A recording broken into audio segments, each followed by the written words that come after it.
This is the Everyday AI Show, the everyday podcast where we simplify AI and bring its power to your fingertips.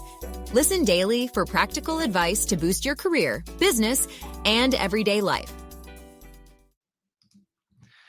ChatGPT maker OpenAI just released a new model. And no, it's not GPT-5. It's actually called GPT-4o Mini.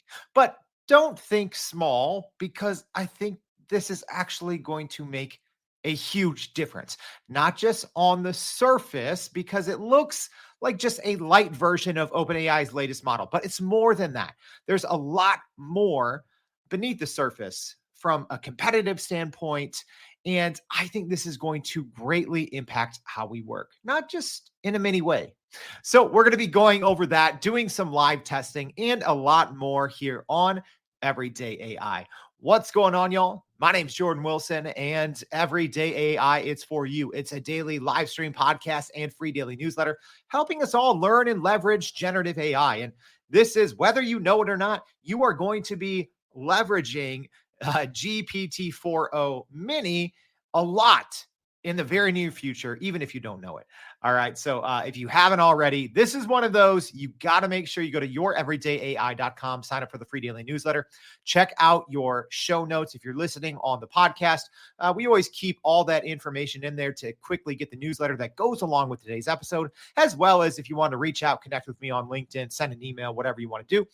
For our live stream audience, thank you for tuning in. This is technically kind of pre-recorded just by a couple hours. I'm going to be on an airplane at our normal time. So hope you can bear with me, but I'll be in the comments after. Tell me what you think of this new model. And for that reason, make sure, if you're looking for your daily dose of AI news, make sure to check out the newsletter. Also, before we get started, one quick fun announcement. Coming up Tuesday, couple days, mark your calendars. That's all I'm going to say. $1,000 live challenge. If you can get every single answer right in real time, there's going to be a $1,000 prize. Whether that's one person, if three people split it, they split that $1,000 prize. If you can get every single question right on ChatGPT and other large language models, we're going to do it. We're launching a little campaign called Thanks a Million. So this is just a little fun event to celebrate that launch.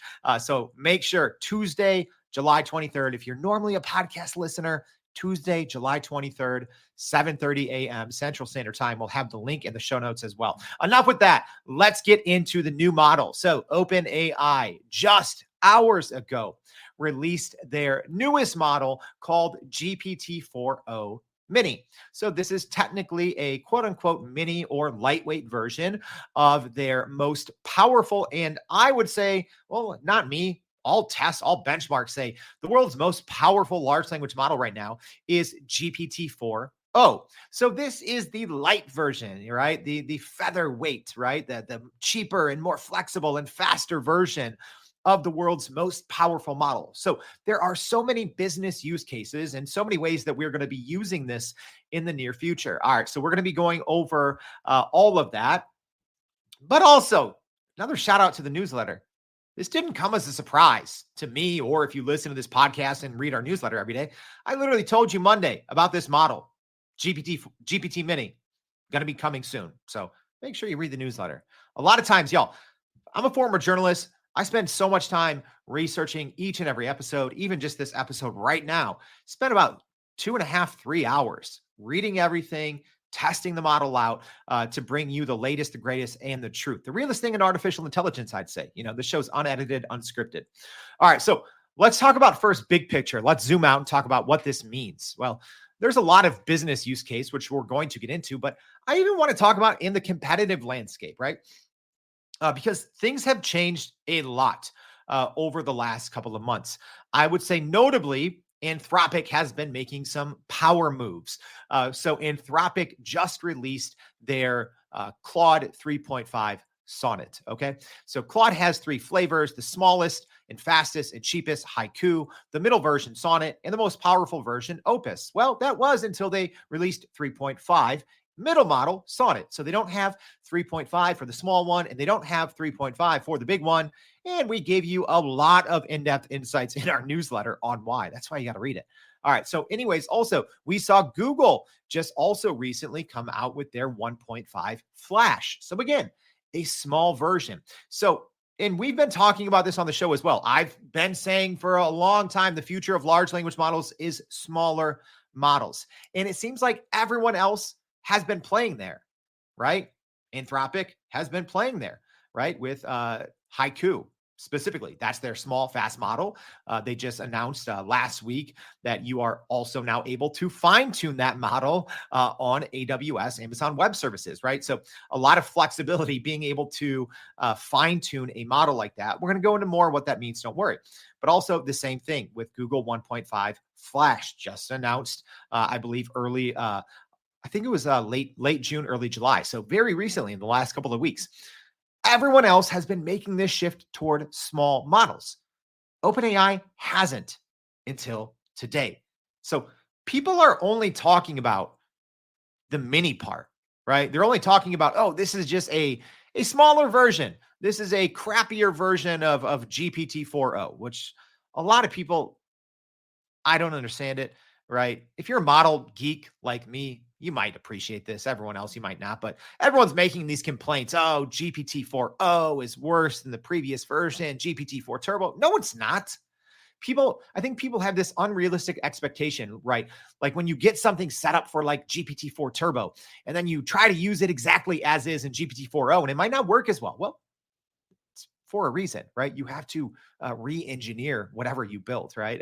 You can't argue. I don't understand people that argue with math and science and benchmarks. GPT-4o is the most capable model by far. It's not even close. Look at the benchmarks, right? All right. So anyways, big competition here. And there's a lot of kind of upward mobility for these other companies, right? Especially Anthropic, when they are going to release a 3.5 Haiku and a 3.5 Opus. I mean, it's going to go wild. All right.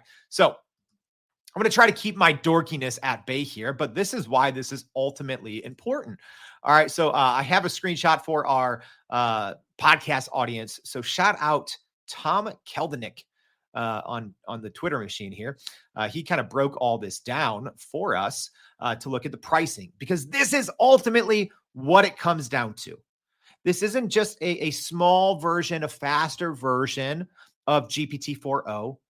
It is a cost efficient and very capable version.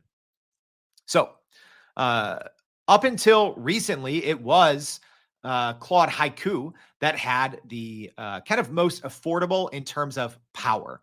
All right. So there's a quadrant that we will show. I should have thrown it up here for the live stream. I can probably find it, if I can multitask. Okay. But, up until recently, I would say it was Haiku and probably Gemini Flash that had the right kind of balance of cost and output quality, right? So when you are looking at a small model, that's ultimately all these businesses, thousands, tens of thousands of businesses are using OpenAI's API. Should have started by explaining this, right? So many of the systems, of the software, of the tools that you use on a daily basis, you might not even know it because it's happening behind the scenes. The future of just about everything is generative AI, is large language models. And so many of these companies that you use, softwares that you subscribe to, things that social media, everything, right? They're running behind the scenes on large language models. And what that means in most cases is they're using an API from a company like Anthropic Claude, like Google Gemini, like OpenAI. So that's why this cost and output balance is so important, because it impacts our daily lives and we don't even understand it. So before today, if we look at input and output, okay. So I'm not going to go into tokenization, but think of tokens kind of like words. They're parts of words, parts of phrases, right? I've had a whole episode on tokenization, so I'm not going to take up your time. All right. So this is the price per million tokens. All right. So 25 cents input for Claude Haiku and $1.25 output. Comparatively now, we have GPT-4o Mini. 15 cents on the input versus Claude Haiku's 25 cents cheaper. All right. Marginally. And then we have the output 60 cents for a million tokens versus $1.25 Haiku. And for comparison, GPT-4o, the big boy model, right? Let's do that. $5 per million input. So again, $5 versus 15 cents. And then on the output, $15 for GPT-4o versus 60 cents for GPT-4o Mini. All right, so now you can probably, hopefully understand why that balance is so important, right? The balance of power and affordability. And you know, it's we're going to show you some examples here of why I think this is striking the right balance, right? All right, so let's keep this thing going and let's go over some of the basics here. All right, so some of the basics of the model. It's more cost effective. We're going to talk about benchmarks, but it got a very impressive 82% MMLU score. So again, this classification of models, right? We're not comparing it to Opus. We're not comparing it to, you know, the most powerful models out there. These are the small, large models, right? I don't know if these are technically considered small language models. I think for that, we'd be looking at, you know, Google Gemini, Nano, and some of the Mistral models, right? So these are technically, think of them as small, large models. I know that's a little confusing. We also don't know how many parameters it is. However, it scored an 82% on the MMLU score. So we're going to talk about a little bit more on those benchmarks here in a little bit. But that is an extremely impressive score for a smaller model. Also, on some instances on the new leaderboards, right? So we talk about the Chatbot Arena leaderboard all the time. It is already out benchmarking GPT-4 Turbo, the previous version before GPT-4o. That is extremely impressive, especially when you look at the cost differentiation. That's what I'm saying. It's the cost, it's the cost, it's the cost. And what that means, well, you know, the output too, right? You have to have that cost output sweet spot. But it is the cost in the output that is going to really change things. All right. A couple other things we talked about: 15 cents per million input, 60 cents per million output, and it is more than 60% cheaper than GPT 3.5 Turbo. Also, this is replacing 3.5 Turbo. All right. That's also important to keep in mind because so many applications, developers, companies started to build a backbone for their future business off of GPT 3.5 Turbo, right? So this is another important thing to keep in mind here. All right, so now I'm going to go ahead. I kind of talked about this sweet spot, right?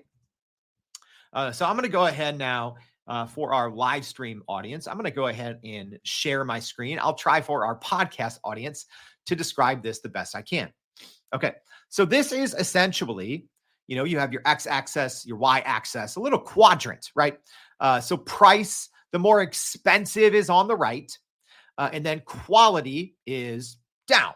So you don't want to be writing down. That means you're expensive and not good quality. So right now you kind of have GPT 3.5 Turbo there. You have Command R, some other models, okay? But you want to be in the upper left-hand quadrant, okay? That means you have the highest quality at the cheapest price. So is GPT-4o Mini the absolute cheapest when it comes to, you know, price per million input and output? No. Mistral and Llama are a little bit cheaper, but the quality of those is much, much lower. I mean, an MMLU score, I don't think people understand. An MMLU of 82 is wild for this price. Wild, right? And I'm getting excited about it because I read these like scientific papers like on the weekend. I'm a dork. And I've been reading them for years, right? So even getting something in the 80s, like a year or two ago was mind-blowing, but expensive. The fact that it is this cheap, if you are a business leader, if you are looking to figure out what is your future, in a generative AI world, this changes it. This changes it. It's not even close. All right. So that's kind of an overview of the model. And again, we talk about this significantly decreasing costs. All right. So this is a little graph here, tweeted out by the OpenAI developer account.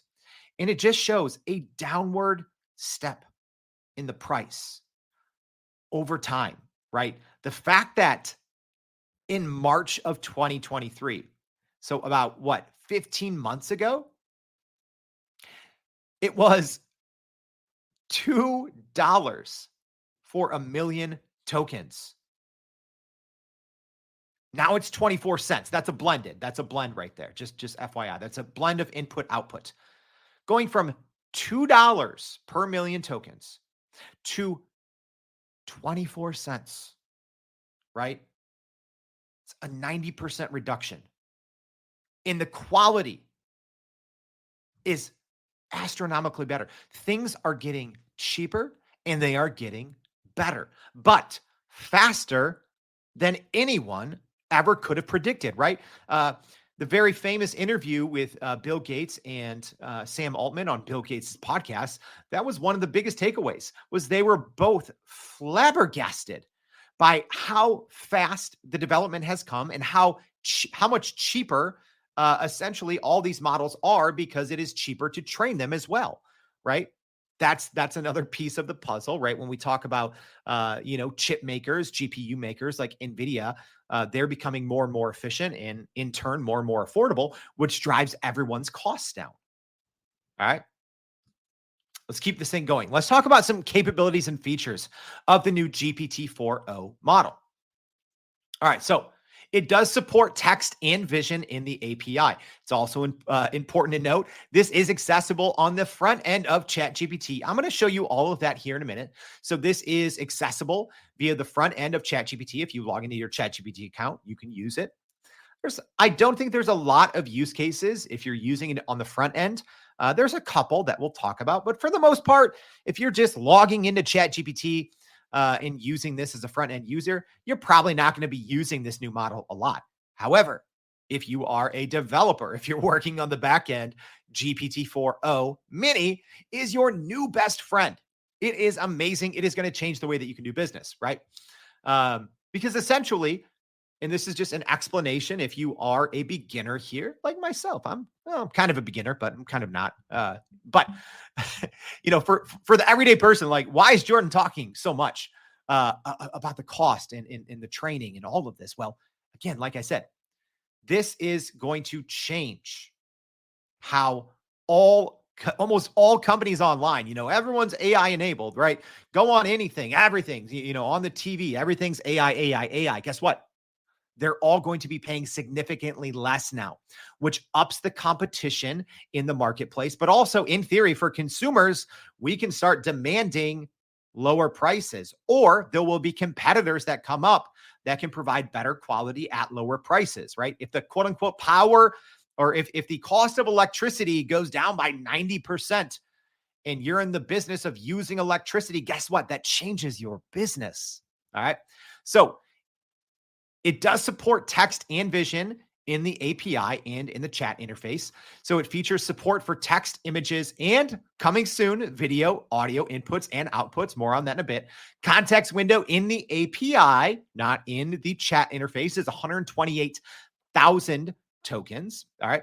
It supports up to 16K output tokens per request. And same knowledge base, same knowledge cutoff is October 2023. As well as an improved tokenizer for non-English text. In other words, it converts the inputs for non-English better to tokens. That's the thing a lot of people don't understand when we talk about tokens. Go listen to that episode. But essentially, ChatGPT doesn't know words, both when you give it words and it gives it back. It converts everything to tokens to actually understand what you're talking about, right?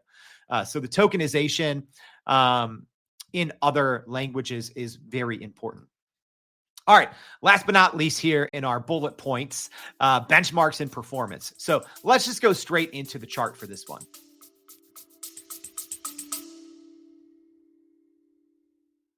Are you still running in circles trying to figure out how to actually grow your business with AI? Maybe your company has been tinkering with large language models for a year or more, but can't really get traction to find ROI on Gen AI. Hey, this is Jordan Wilson, host of this very podcast. Companies like Adobe, Microsoft, and NVIDIA have partnered with us because they trust our expertise in educating the masses around generative AI to get ahead. And some of the most innovative companies in the country hire us to help with their AI strategy and to train hundreds of their employees on how to use Gen AI. So, whether you're looking for ChatGPT training for thousands or just need help building your front end AI strategy, you can partner with us too, just like some of the biggest companies in the world do. Go to youreverydayai.com/partner to get in contact with our team, or you can just click on the partner section of our website. We'll help you stop running in those AI circles and help get your team ahead and build a straight path to ROI on Gen AI. If you're on the podcast, the benchmarks are silly. They're silly. Like never, even if you follow large language models, did someone a year ago, 2 years ago, could look at this chart and think that this would ever be possible at this price? Okay. GPT-4o Mini is outperforming all other small, quote unquote, small models, except for the Math Vista. All right. So essentially we have we have 8 different benchmarks. So from the MMLU to the drop to the MGSM, math, human eval, MMMU, right? So all these different benchmarks that all researchers put models through, you get a score that tells you, is a model good or is it not? Is it a bunch of marketing or does it actually have the chops? This is the thing I don't understand, y'all, when people are like, oh, GPT-4o is so much worse compared to GPT-4 Turbo. No, it's not. You just have to relook at what you're doing, right? Large language models are generative. That's the thing people don't understand. Just because you had something working in a previous model doesn't mean it's going to work in the next model. Get to know it. You might have to re-engineer some things. Are some things worse? Absolutely. Across the board, no. You can't argue with more than 1 million votes in the chatbot arena leaderboard. All right. So some of these worth noting, some of these metrics. I just want to point out a couple. So MMLU, that is the massive multitask language understanding test. So that is, I would say, still the gold standard. I think we're probably going to be moving to the MMMU as the gold standard because that's multimodal. But the thing of this is text-based, right? MMLU is essentially the ACTs for large language models. It is the gold standard. What is your score, right? And it measures the model's knowledge across 57 different subjects, including STEM, humanities, social sciences, everything, right? Y'all, this blew everything out of the water. It blew out Gemini Flash, Claude Haiku, GPT-3.5 Turbo. It is not close, right? You might look at it on this chart and be like, oh, it's only a 3-point difference behind Gemini Flash and about a 7-point difference behind Claude Haiku. That in MMLU, that is a lifetime away. When we look at the biggest models, they're usually within like a half point, maybe even a 0.1. I believe Opus, Claude 3 Opus, when it first came out, was like 0.1 higher than GPT-4 Turbo, right? Usually it's like a half point. To be 3 to 7 points ahead of your nearest small model competitors means that this is freakishly good. I cannot understate that, how much that little seemingly small margin means in the MMLU. Same thing in math purpose, blows everyone out of the water. We're talking like almost 30 points ahead of the others. Wow. So math purpose is essentially complex math topics such as calculus, linear algebra, higher level mathematics. So it is freaking really good at math. All right. And that's important for data analysis. Again, we have to think, not just what you are going in to do inside of ChatGPT. That's not what this is about. Where this is going to pay dividends and change the way we all work is through the API, is through those hundreds of thousands, right, of different companies, startups, products that you use. You're probably playing with a bunch of AI tools all the time. I have dozens of AI tools that I use on a week-to-week basis. Mostly all of them use GPT. they use the GPT-4 from OpenAI, right? So this is going to change and improve the quality of all these other tools that you use, especially if you're someone in marketing, advertising, communications, or if you're just someone who's constantly playing with AI tools and large language models. This changes everything. All right. All right. Now we're going to have some fun, y'all. Let's go ahead and do a couple of things live. All right. So a while back, let's see if we can get a good view here for our live audience. And hey, podcast crew, I'm going to do my best to describe what we have going on here. Pretty simple stuff. All right.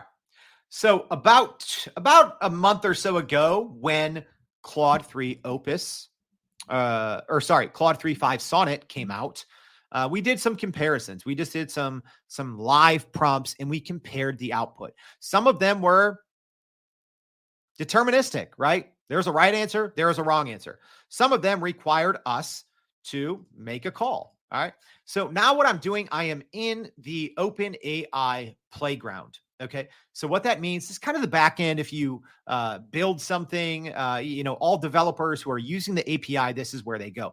But I'll tell you this, you don't have to be a super technical person.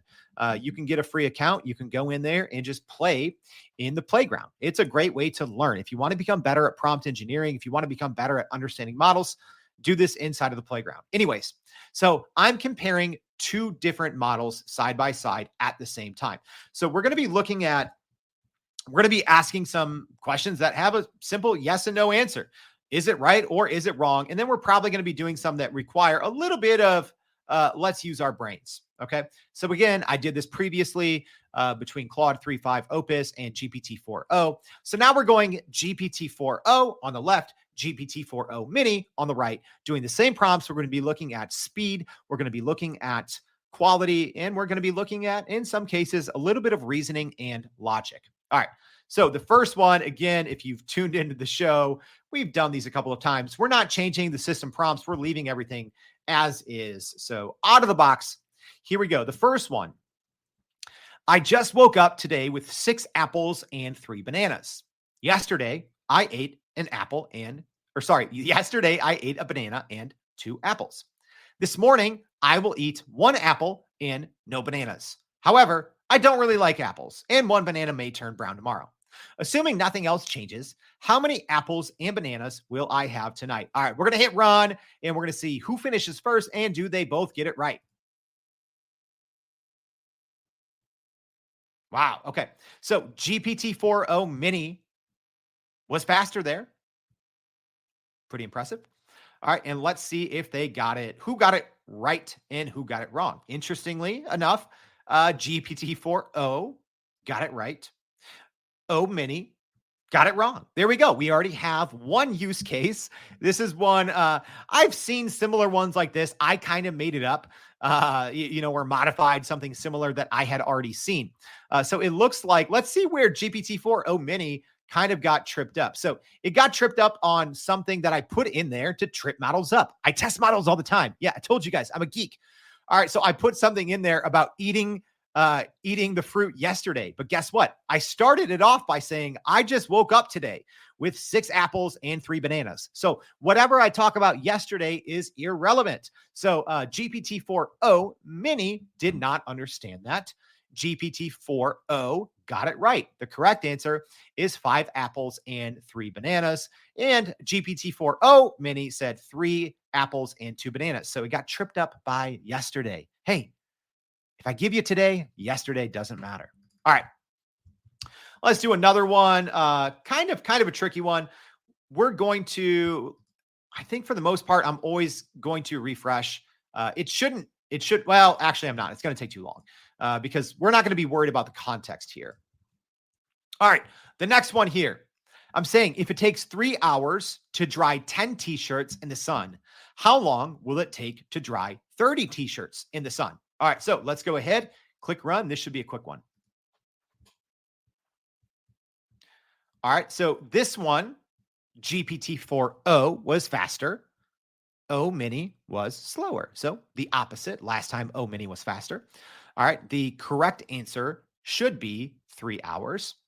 So let's see. GPT-4o got it right. It said it will also take 3 hours. Let's look at 4o Mini. Let's see. And it says it will still take 3 hours. Okay. So our score so far for those keeping track.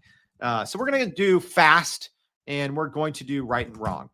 All right. So far we have it's tied and fast, but in the end, fast doesn't matter if you're wrong, right? So one we have Mini and one we have O, and then right. So right now we have we're going to do this. We're going to do right. Sorry, y'all. I want to make sure for our podcast audience we can recap this at the end. All right. So far we have O right. Sorry, I'm making a little chart here. O right got 2. And then we have Mini right. So far, just 1. All right. Next prompt here. This is pretty, well, this one it takes a little logic here. All right. So here we go. And what I do love is at the bottom, you can see the latency or how long it took and also the tokenization. All right. So the next prompt here. A box is locked with a 3-digit numerical code. All we know is that all digits are different. The sum of all digits is 9, and the digit in the middle is the highest. What is the code? So I've even gotten tripped up on this, and models have gotten tripped up. But before I hit enter, there's actually multiple answers. One time I got confused, and a model said this is the only correct answer. And I'm like, yeah, that's right. And no, there's actually multiple answers. So let's go ahead and run it and see how it goes. All right. So both are going pretty fast, still computing. All right. So they finished just about at the same time. It looks like Mini was just a little bit faster, but let's see who got it right. So I'm looking here at GPT-4o. It's walking me through things. It says the digits are different. The sum of the digits is 9. The middle digit is the highest. So it's doing a little bit of a formula. And let's see. It's so it's going through different cases, case 1, case 2. So it says, I don't even know if either of these finished generating. They may have stopped. It looks like they both stopped halfway and didn't complete. So I'm going to try this one more time and see if they finish this time.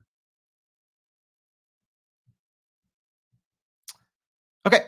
So it doesn't look like I'm double checking here. It doesn't look like GPT-4o finished this, which generally when I do this, it finishes. I don't know if it's because I'm in the compare mode and doing head to head. It really shouldn't make a difference. So it's going through. Yeah. I'd have to read this. I'd have to take a little time. There's a lot of math on the screen. It didn't give me a clear answer. I'm going to try the prompt and I'm going to say at the end, I'm going to say, please respond only with the correct answer or answers. I'm going to say you do not have to show your work. Sorry, I'm getting confused. Too much math on the screen.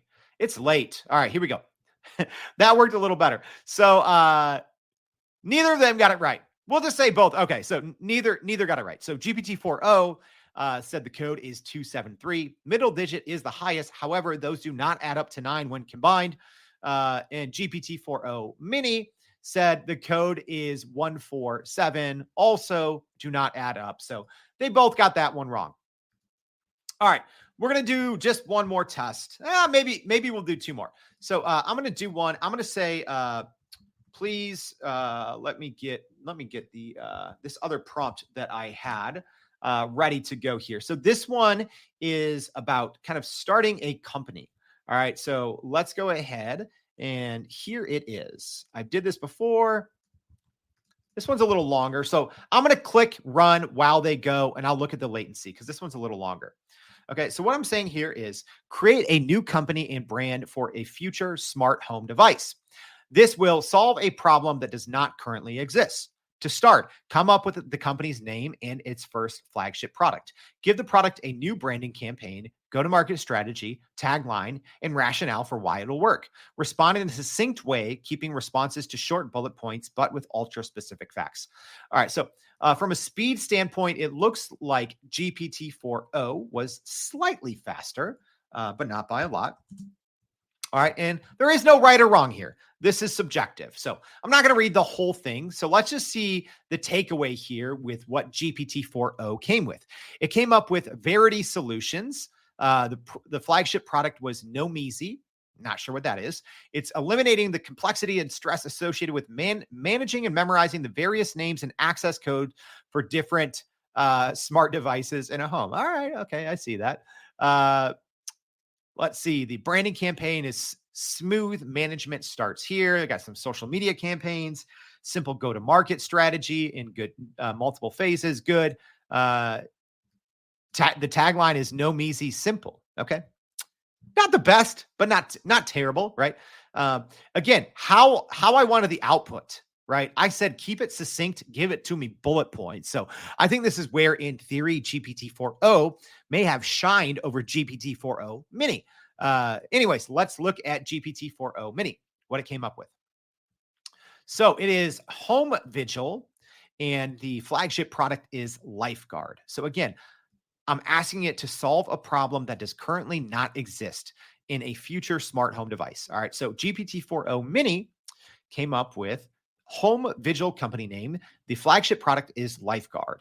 It is a smart home device equipped with AI-driven sensors to detect subtle changes in a household's atmosphere, such as smells, noises, movements, etc., to predict potential safety hazards. All right. That's pretty good. All right. The branding campaign is safety in the silence. Ooh, okay. I like that from Lifeguard, safety in the silence. Same thing, go-to-market strategy. It even gave us a target audience, which I don't think that GPT-4o did. Gave us different channels. All right, I like that. Gave us even a launch event. Whereas for the most part on GPT-4o, it just went through phases. It was awareness, engagement, expansion. Where on the other hand, GPT-4o Mini really took it a little more granular. It gave us a target audience, different channels, different strategies for those different channels, a launch event. So pretty good. And I just realized, y'all, why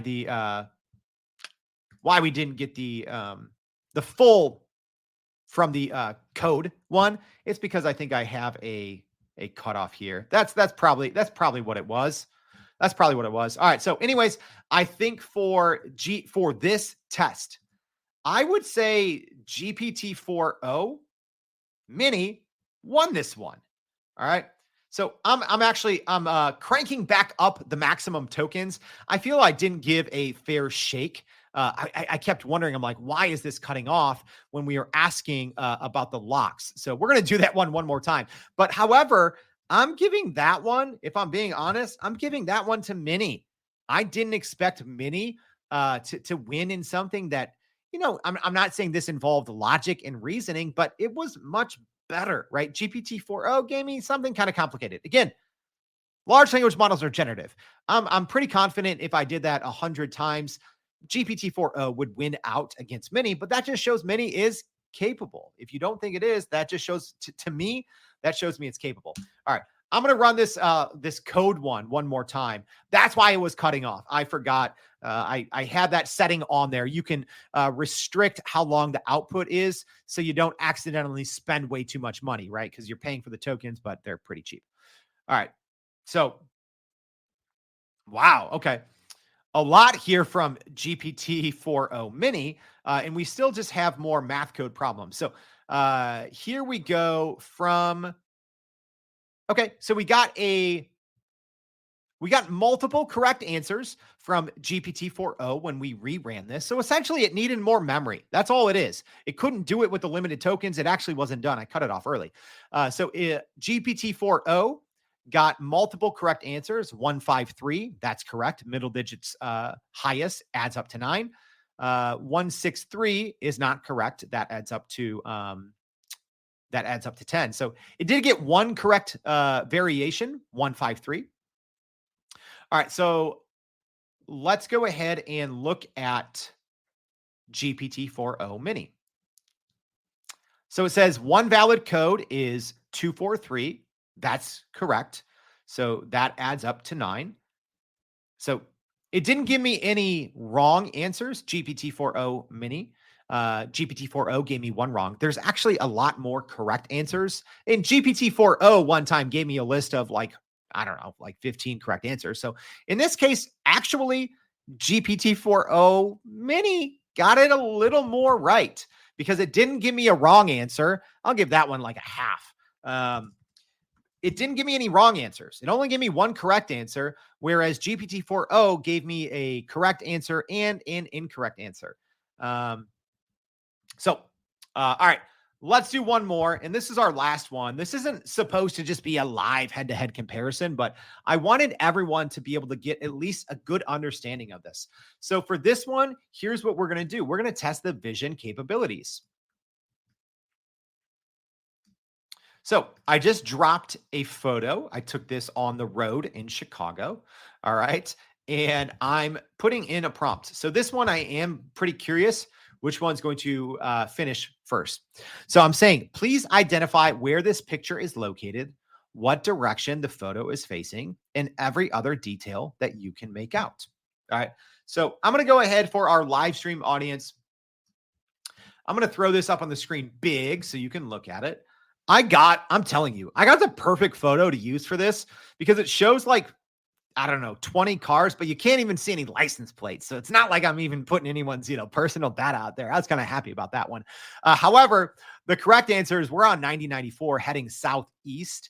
And you can tell that so this requires actually a lot of knowledge, which is why I use this, because the way that you can tell this, aside from the order of the buildings, right? That's one way because you have the Chicago skyline. And depending on which way you're looking at it, right? If you're looking at it like north straight down, the buildings, the skyline are going to be in a different order. If you're coming up from the south, they're going to be in a different order, right? So that's one way. But also you can see two different exit signs. So as an example, we have 46A California, 47A Fullerton. So in theory, it should know, right? It's heading in this direction. The numbers are going up, right? So it has plenty of clues.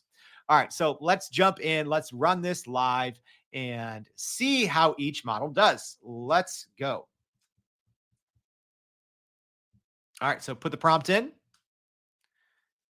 GPT-4o, much faster. Mini took a while to get started. Okay, interesting there. So Mini took longer to get started, but was actually done much faster. GPT-4o got started way quicker, but took a little bit longer. But ultimately, what I care about is who got it correct. All right. So interesting. So the GPT-4, actually, let's keep going left to right here. Great job. GPT-4o. This is very impressive. All right. So it says the photograph is taken in Chicago, Illinois. Landmarks in the background: Willis Tower, John Hancock Center. Cool. It says direction. The photo is facing southeast towards downtown Chicago. Correct. Specific highway details. It's breaking them all down, right? 47A for Fullerton, 47B for California. Yield sign. It's talking about traffic. It's even telling me it's probably during rush hour. It wasn't. It was on a Sunday. I think there was a Cubs game. Anyone else a Cubs fan? Are we Sox fans? Who's your favorite baseball team? Let me know. Infrastructure. This is great. It's giving me a huge break. It's even going into vegetation. Y'all, the vision models are nutty, like a squirrel on keto. All right. Weather and time. My gosh, this is good. It's giving me guesses. It says general vibe. It says typical urban highway. This is good. So it answered everything correctly. Not only did it answer the simple question about where I was and what direction the photo was taking, but I also asked it, give me every other detail that you can make out. So interestingly enough, GPT-4o Mini's vision doesn't give me a lot of the same. It essentially says I can't identify specific locations or details about the image you provided. It does say there's traffic, there's cars, there's tall buildings. It shows that there's Fullerton Avenue and California Avenue. There's photos in the sky. So that's interesting, right? So actually what I'm going to do. So hands down, I'm giving O the win on this. All right. Mini did not win. GPT-4o won this. So I'm going to say, I'm going to add some more things. I'm going to put, please take your time, go step by step. and understand the context clues in order to provide the answers. All right. So I'm wondering with a little more, quote unquote, prompt engineering, right? Yeah. With a little more prompt engineering, I'm wondering if GPT-4o Mini can do this because I was assuming it could have. Again, this is available in the API. So if you're thinking, oh, should I be tapping into the API? I mean, it didn't get anything wrong, but it also didn't get it right. Or am I just really underestimating or not giving enough props to the level of detail that GPT-4o gave? All right, so I'm doing it one more time. I'm just doing a rerun. I'm curious if a little bit of extra prompting will help GPT-4o Mini. So same thing, GPT-4o got started right away. Looks like we're getting stalled out. Here on GPT-4o Mini. Yeah, server errors. I'm not surprised, y'all. This just came out. People are building on it. They're breaking it. I'm actually surprised how fast it's been, if I'm being honest. GPT-4o Mini, considering probably all dorks in the world are trying to break this thing right now, including myself. We're going to try it one more time. See if we're going to get another error message. But hey, I'm curious, podcast audience, drop me a line. Are you going to be using this? Are you going to be moving everything over to GPT-4o Mini? What tests are you running? All right. So here we go. Same thing. GPT-4o did a great job. Let's see if GPT-4o Mini did a little bit better. So it did, with a little bit more prompting and a little bit more help on my end. It did say Chicago. It noticed the Willis Tower. Although, what's the Willis Tower? Y'all, that's Sears. Don't mess.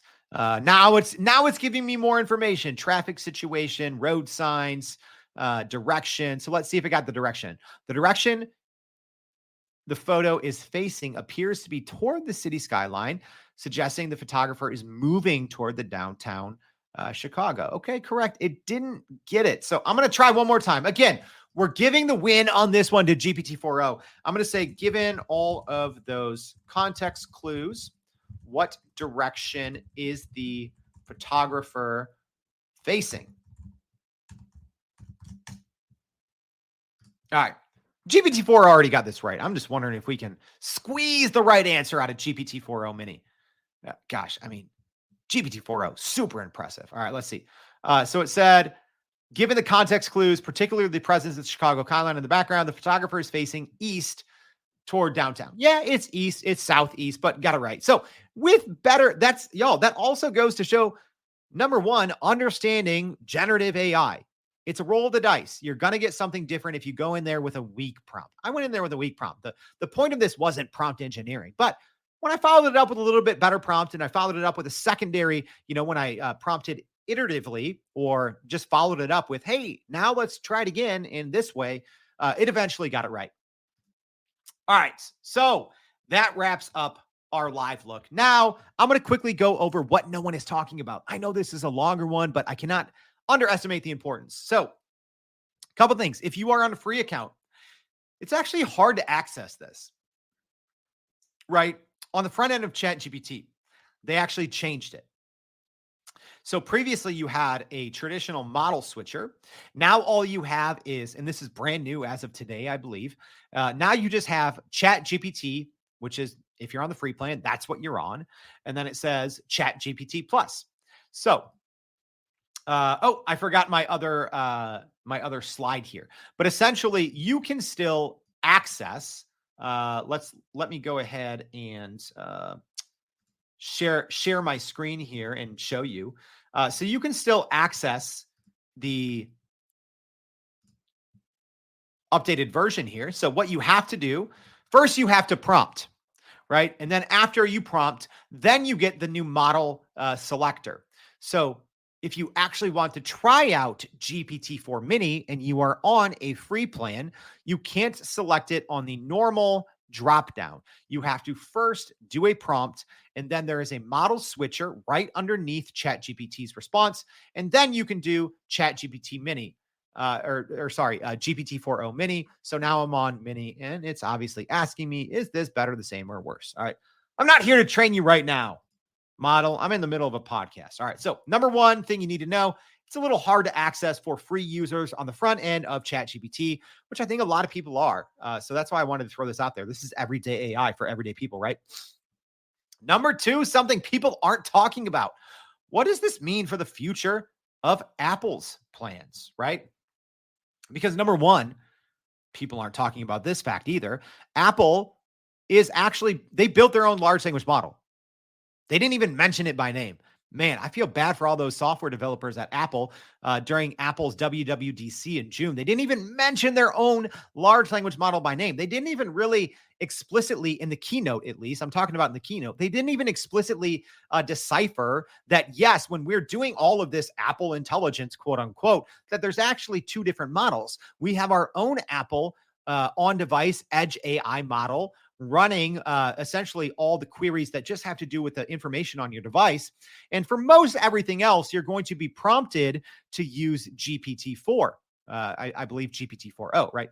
But what does this mean now? A much smaller model. Again, we don't know how much smaller it is. I'm sure we'll find this out soon. I don't think that this model will be small enough to fit on a future device, right? At least a phone. I think right now, the Google smartphones, the S24s that actually have a large language model living locally on the phone. That's why it's important, right? There's more privacy. It's faster. It's more energy efficient, right? So I think the future is working edge AI, right? On device, smaller models. But I still think that this new model from OpenAI, GPT-4o Mini, is probably too small to run locally. But I would think the next version of it, probably whether that's in 6 months or a year, is probably going to be able to fit, which is wild to think about, right? Which, number one, the impact on the environment, right? The more edge AI that you can run, the better the environment is, right? One of the biggest problems right now is this uses a lot of power, right? A single prompt to ChatGPT takes up 10 times more power than a Google search, right? And as we're using large language models more and more, you have to think of the environmental factor. So moving to edge is better for everyone. Moving to on device is better for everyone. It's faster, it's more secure, it's better for the environment. But right now, it's not really possible for a lot of use cases, right? To get the power that you want, squeezed on a little device, not possible. But I think probably in the future, it's going to be. Maybe the next version of GPT-4o Mini might be able to run locally on a smartphone, which would be amazing. So you have to look at the future of this Apple and OpenAI partnership. Here's another, aside from cost, there's actually a reason you might want to use GPT-4o Mini. I talked about, hey, if you're on ChatGPT, you probably aren't going to want to use it because there's no advantage. You're not paying for it anything differently in ChatGPT, right? There, if you're on the ChatGPT Plus plan, you're paying $20 a month, and so you don't have to worry about cost. The main advantage here is cost in the API. If you're building a third-party application, piece of software, whatever, building, fine-tuning your own model for a company with retrieval augmented generation, right? But here's the other key benefit that no one's really talking about. It is the first model to apply OpenAI's brand new, which we just talked about on the show this week, instruction hierarchy method, which helps to improve the model's ability to resist jailbreaks, prompt injections, and system prompt extractions. So, that right there is a great reason and why I think so many companies are going to be flocking to GPT-4o Mini, right? You want your business to be safe, right? The last thing you want is prompt injections for someone to jailbreak, right? A lot of companies don't take proper safety precautions, right? And part of it is because it's so easy. It's so easy to essentially create a wrapper, right? Put in a little bit of your company's data, do a little fine tuning. It's not super expensive like it used to be. It's almost so easy that too many companies are doing it and they don't take proper safety measures. So this new version of GPT-4o Mini in their API will be a godsend for those companies that are maybe facing some of those issues. All right, another thing no one's talking about. And why is no one talking about this? I should have started the show out with this. Ready? Do people not like reading? I still like reading. This was toward the bottom of OpenAI's blog post announcement. So they said, Today, GPT-4o Mini supports text and vision in the API with support for text, image, video, and audio inputs and outputs coming in the future. Oh, look at that. I believe this is the first time in writing that we've seen OpenAI said in the future there will be audio and video input output. Sora, right? Yeah. Sora accessible via an API, Sora accessible via ChatGPT, presumably. That's huge. And also video input. Did you guys know that you can actually input a video into ChatGPT right now? Go try it. See, tell me what happens. So this is huge, though. Again, this is all reasonable assumptions pointed to this, right? Yeah, you'll be able to. It's multimodal, right? The future's multimodal. That's the whole point of the GPT-4o, which is Omni. Instead of using technically three separate models on the hood, it's using one. So this was always the assumption, but I believe this is the first time in writing that OpenAI said, "Hey, input output, you're gonna have video input and output." So pretty big, right? Right now, that's actually one area Gemini's been crushing it in with their super long context window, being able to upload videos, and it can scarily know everything. Yeah, talk about wild use cases of generative AI. All right, number 5, more and better AI is coming everywhere. So like I said, you probably don't even know this, right? As an example, maybe the wealth management company you use has a little AI advisor that you talk to, or maybe a software that you use for work has a customer support bot powered by GPT, right? You probably don't realize it. Apps on your smartphone, so many things use GPT behind the scenes, all right? And so many of them are about to get so much better, right? Which is related to number 6. The prices are right now, but they're going to be getting so affordable. Companies can't afford not to build on generative AI. Let me say that again. Prices for building on top of a large language model are getting so affordable, companies can't afford not to build on it, right? If you would have asked me a year and a half ago, hey, should all companies be building on top of large language models? I said it very early on in the podcast, probably like 13 months ago. I said, no, companies shouldn't, because look at the prices back then and the quality wasn't good. The quality wasn't good and it was too expensive. Now, my gosh, quality is great and it is cheap. And think now, right? If your company is on the fence today, well, first of all, reach out to us, right? We offer consulting services. We have other partners we work with. We can walk you through that if you're not sure, right? I'm lucky enough I get to talk to super smart people all the time. I just had a conversation today with, by the time you guys hear this, yesterday, with a senior director at Microsoft AI. I'm lucky enough to get to talk to literally the smartest people in the world building things. So we can help walk you through this. So reach out to us.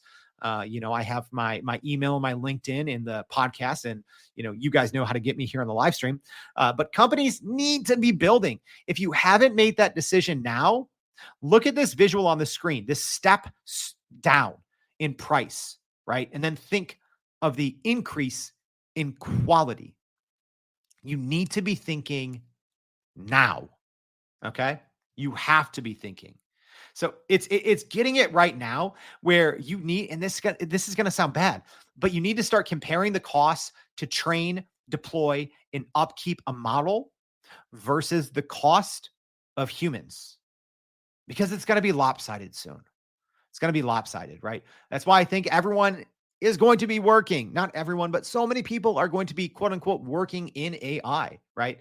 Taking, this I call it first party company data and turning that into knowledge for your model. All right. Let's see if we can beat the hour mark here. Number 7, energy demands are going to be bonkers. That's my last thing you need to know. I kind of already alluded to that, but all of these things adding up, these models getting faster, cheaper, better, easier to work with, demand is going to be, and I'm not just saying OpenAI GPT-4o Mini, because guess what comes next? Anthropic's going to strike back. Google's going to strike back, which is going to make OpenAI strike back. Energy demands are going to be bonkers until we can get all of these models or many more of these models running locally. Energy demands are going to be out of the roof. And so at the same time, watch NVIDIA's stock, watch AMD stock, watch Qualcomm stock, all the companies that are making chips. Obviously, NVIDIA has an unfair head start. Their stocks are just going to continue to rise in the long run because we all need the GPUs. All right. So that's it. An in-depth look. I hope if you stuck with me to the end, let me know. I'm always curious. Did you make it to the end? I don't know. Send me an email or DM on LinkedIn with the word pancakes. I'm just curious. Did you make it to the end? Let me know. And I'm hungry for some pancakes. So I hope this delivered, and I hope now you better understand GPT-4o Mini, because like what I talked about in the beginning, it's actually not mini. It's actually, I think, a pretty big deal. This is a pretty big deal. I think this is going to greatly change the way that we all work and really the future of generative AI.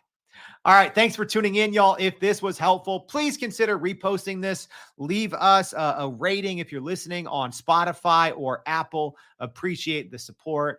And don't forget, Tuesday, July 23rd. Hopefully you're listening or watching this before that time. Mark your freaking calendars, y'all. 7:30 a.m. Central Standard Time, July 23rd. The link for the LinkedIn live stream. Hopefully LinkedIn doesn't go down. If so, you can join on YouTube.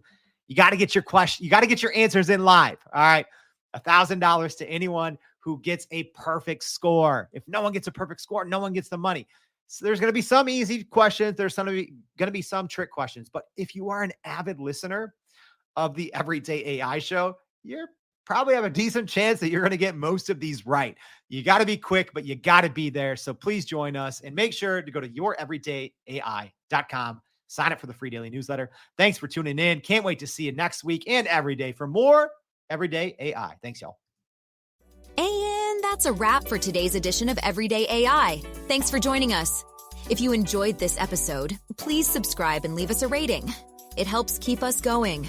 For a little more AI magic, visit youreverydayai.com and sign up to our daily newsletter so you don't get left behind.